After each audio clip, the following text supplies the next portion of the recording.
Ugma na ang deadline sa pagparehistro sa mga SIM cards. Hayan, way extension.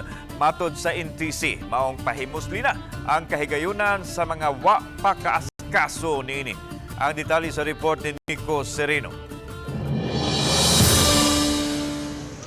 Sa compound sa National Telecommunications Commission kun NTC, nagmount og mga booth kini mga telecommunications companies. Karong adlaw, duha pa hinuon ka kompanya ang nagpahimutang sa SIM registration assistance. Kini ang Smart og Dito Telecommunity. Ugmang adlaw mag-set up sab ang Globe labi na alang sa katapusang adlaw sa registration. Matod sa NTC, may kahigayunan pa ang mga wala nakaparehistro nga magpa-assist sa mga booth sa telcos. Ugmang adlaw sa alas 11:59 sa gabi ang deadline sa registration. Hayan wala na'y extension matod sa NTC kay usara ka extension period ang gitugtan sa napasar nga balaod.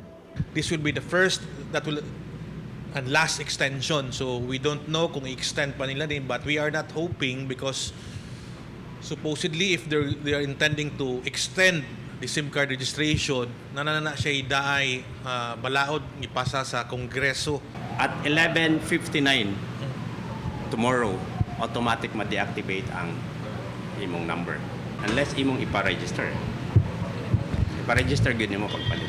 Sa dato sa NTC sa Tibok Nasod, suka July 19, kapina sa 104 million ka-subscribers ang nakaparehistro sa SIM. 61.4% pa kini sa tanan nga mga subscribers, butang nga matod sa NTC, buot unta nila nga mapun-an pa. So at least makuha nato itong mga 75 to 80%. That would be a very good number. Anyway, 60 is also, we're more than 100 million. No? That's more than our ng adult population. Sa mga dili makatuman, direkta nga ma-deactivate ang SIM pagka Hulyo 26. Ang mupalit usab og bag-o nga SIM gikinahanglan nga mag-register daan una kini magamit. Uban ni Godfrey Relien, Nico Sereno, Balitang Bisdak.